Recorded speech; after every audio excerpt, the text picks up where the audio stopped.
Every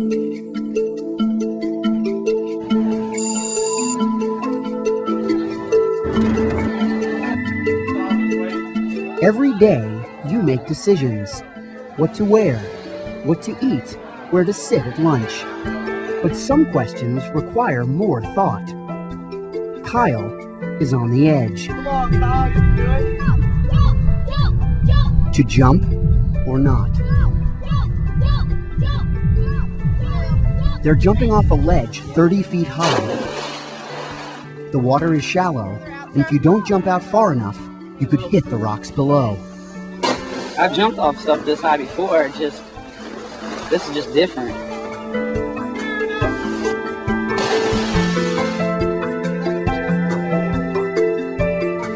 Then jump, come on, just get it over with. He can jump, he can climb back down, or he can stand there a while and think about it. Come on, Kyle.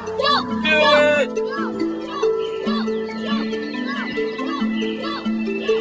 it. Kyle isn't wearing any safety equipment. He could get hurt. He could hit the water the wrong way, or hit the river bottom too hard, or hit a rock on the way down. But if you back down, some will say you were afraid. On the other hand, when somebody jumps, the other kids cheer. And besides, a leap through the air might be exhilarating. It's really cool, and it's like a high, but well, for me it is. Just to know that you're not being good. It's two feelings. You know it's wrong, but it's like the greatest feeling in the world because you have a bunch of people behind you. No.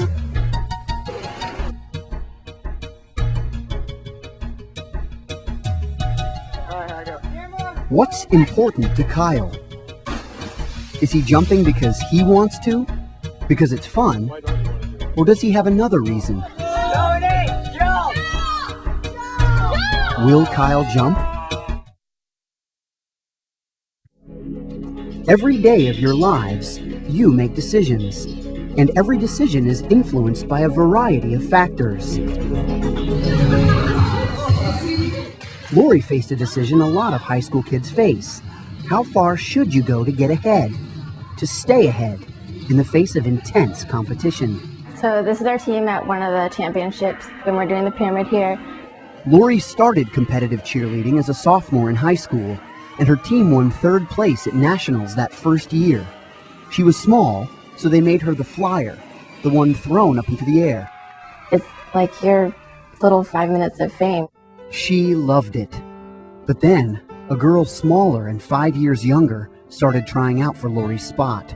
And she was like here on me, and she was probably about at the most 90 pounds. Lori decided to take diet pills to make sure she didn't lose her place on the team.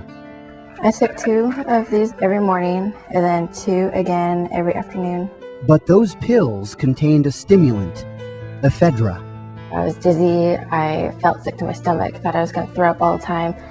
I wasn't hungry, I couldn't eat, and if I tried to eat, I felt even more sick. I would go to cheer and I was tired and I was shaking. She wasn't thinking about anything but her immediate goal, to lose weight. She didn't think about other consequences.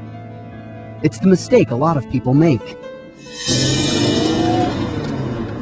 Trey used to drive too fast. I guess I was just living the moment for what it was then and not for the future, not thinking about the future as most kids do. With cars and alcohol and drugs, some kids like to take risks. You don't feel like you can die or anything. It's just, whatever you do, you're not going to be hurt by it. But why?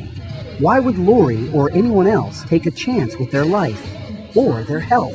Kids think themselves invincible. Nothing can happen to them. It may happen to others, but it's not going to happen to them. That may be partly due to age.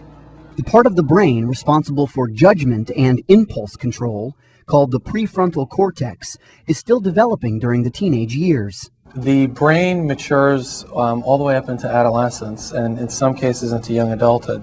So, it may not be until you're in your 20s that the brain is fully developed and you're capable of carefully weighing risks. The comparison with respect to how they negotiate decision making, how they engage in behaviors, what their motivation level is, will be different for an adolescent that's transitioning to adulthood. To Lori, the risk of not making the team was greater than the risk to her health. But during her senior year, she dislocated an elbow during a stunt. That's when she decided to stop taking the pills. I just realized that it's not worth the health effects to put your health at risk to lose weight for a sport. I'd rather be alive and not be really skinny than try and hurt myself. He doesn't want to show his face or use his real name because of his past. Selling drugs, stuff like that, anything to just bring in money for, the whole crew. The crew Luis is talking about is a gang. He decided to join when he was 16. Why? They all showed me love and stuff like that. They're all like, you're my boy, whatever you need, I always got your back, this and that. One of the reasons kids are joining gangs, they want to be part of a group, they want respect, they want power. But sometimes it's because they don't have any other option. Or they don't think they do. Luis was having trouble at home, fighting with his dad and getting a lot of pressure from his friends. So he joined the gang. Peer pressure can be hard to resist, and it's all around us. It's the voice that Kyle hears on the edge of the cliff. Come on, Kyle, you can do it, dude. Come on. Yeah, jump right off of here, straight out. It's the voice of others, encouraging us to take a risk. All young people are exposed to peer pressure, but the challenge and part of growing up is learning how to deal with it, how to be true to oneself, and how to make good decisions. And I know deep down inside, I was going through a lot, so I guess I turned to that to get away from what I was going through. But at the same time, I was just making things worse. By worse, he means dangerous. It's a scary life. It is. I had a lot of enemies, and I didn't want to end up dead or in jail. I wanted to use the talent that I was given to do something positive. After nearly 2 years, Luis recognized where his life was headed, and he made a tough decision: to walk out, to leave the gang. Now, months later, he still fears retribution, but he was willing to accept that risk to get out. A light just went off one day. There was a lot going on, and I had a lot on my conscience, and it was starting to drive me crazy. And when a friend told Luis he was thinking about joining a gang, Luis said, consider the consequences. Because joining that gang is not going to get him anywhere. It's just going to end up ruining his life. Thank you, Lord, hallelujah. Ambra sings. She's also an honor roll student, a member of the track team, and president of the student body. I know what I'm doing. I know how I am. I know the real me. Ambra doesn't drink, smoke, or do drugs. How does she make decisions? She says she tries hard to focus on what's best for her, even if others don't agree. I just feel like you're not strong-minded, basically, that you're easily influenced by others, and that's really not a good thing, because in that case, you won't make your own decisions in life. You'll just go off of everybody else's, and your life will be basically a reflection of other people's ideas. When she struggles with a decision, she hears two voices, her own and her mom's. My mom, she was, Amber, you be you. You never let anybody change it. Just driving in my head from the time I could understand all the way up until now. So it was my responsibility to teach her who she is, as opposed to hearing you're this and you're that, and she take that in and she start to believe it, then she would live by that. Wherever she is, she can hear her mom. For everyone, having an adult role model can be different. It might be a parent or grandparent, member of the clergy, or a coach. It's amazing to see what happens if a child knows that there's somebody counting on them to do their best. Then they'll give their best. I feel your presence near. Ambra says that ultimately her decisions are her own, and so is the responsibility that comes with them. There's only one me, and it's like, I don't know, my mother always raised me, you know, to do what you want to do. No one else can influence you. If this is what Ambra has set in her mind to do it, and never let anybody else change it, because you'll be living your life based off of other people's judgments and what they feel is right for you. At first glance, Jamie's choice to get behind the wheel of a car, drunk, seemed like a spur-of-the-moment decision. In fact, it was one more step in a downward spiral of bad decisions that began only after she started college. In high school, I didn't drink, I didn't do drugs, I just didn't, you know, I was captain of the color guard, I had my own little activities. But then she met a friend who liked to go to bars. She had extra fake ID, so I was going into bars and stuff when I was 20.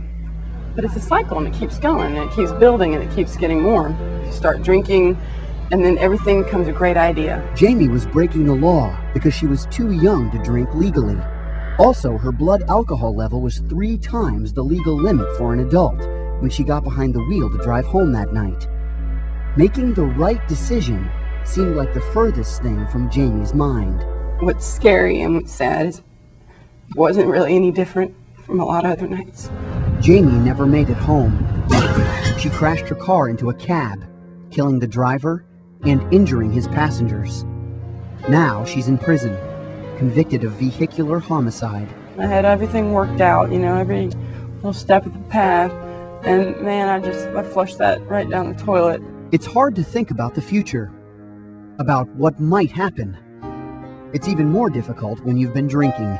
Once you reach a certain point in your drinking, it's like being under general anesthesia. You are not aware, you do not remember anything that occurred. the conscious, rational part of your brain, it gets put to sleep. Every decision you make brings consequences. Some don't last. Some will change the rest of your life. Nobody else went and did what I did. Nobody hurt Mr. King but me. And so what's real hard to swallow is that I deserve this. All bad things that have happened to me, I deserve them because of what I did. Did she mean to kill a man when she got behind the wheel drunk? No, but then no one ever does. So you don't think about, hey, let's go have some beers. Wait, maybe I'll kill someone. It just doesn't happen. They think that it will never happen to them because it's impossible. They're different. Someone else may get pregnant, someone else may get a sexually transmitted disease, someone else may get caught smoking, but it's not going to happen to them. That's what they think. But it happened to Jamie. I didn't think I'd ever be one of these people that, you know, that drinks and drives and hurts people, but I am. And now I'm one of the statistics of an inmate, and being an inmate's real hard.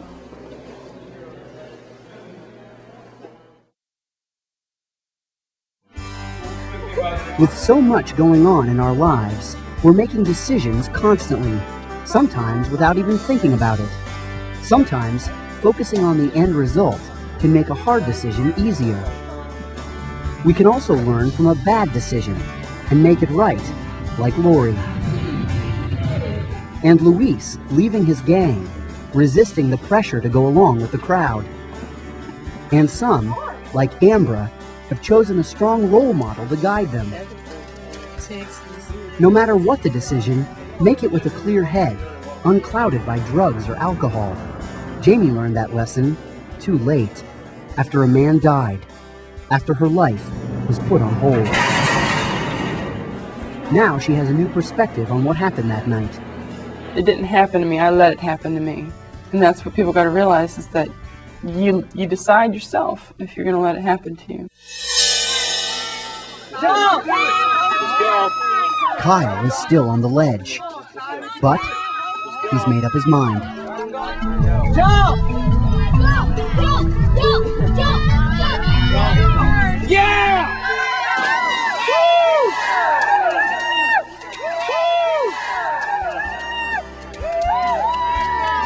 He's okay, but still he might wonder, was the applause worth the risk? Did he jump because he wanted to? Was he worried that his friends would say he was a chicken for not jumping? And what kinds of friends are those? Any decision you make may bring a question. At the end of the day, you have to be able to say, did I do the best that I possibly could? A lot of kids do know the difference between right and at least like totally wrong. So a lot of times I think kids are able to catch themselves before they completely fall off the cliff.